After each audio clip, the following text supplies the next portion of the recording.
ஒவ்வொரு 10 வருஷத்துக்கு ஒரு தடவையும் நான் என் வீட்ட மாத்திட்டே இருக்கணும்ன்றீங்களா நீங்க? உள்ள இருக்கிற அமைப்ப மட்டும் தான் மாத்தப் போறோம். வீடு அதே வீடு தான்.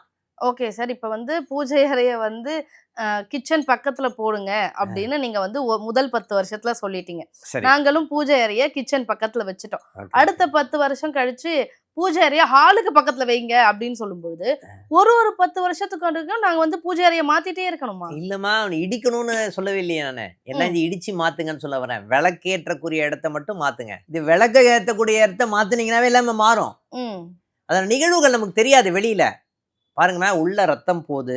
ஓகேங்களா? நமக்கு நமக்கு நம்ம சாப்பிடுற உணவெல்லாம் ஜீரணமாகுது. அதெல்லாம் வெளிய ஏதாவது தெரியுதா? அதே மாரி உள்ள வந்து ஒரு உயிரோட்டம் போயிட்டு இருக்கு.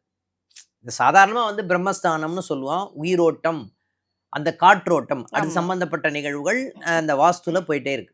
ஓகேங்களா? எல்லா ஜன்னலையும் திறந்து வைக்கணும். அது உள்ள வந்து நல்ல காற்றோட்டம் வரணும். மாலை நேரத்துல வந்து மேற்கு பக்கம் வந்து மூடி வைக்கணும். இதெல்லாம் சொல்லுவோம் நம்ம.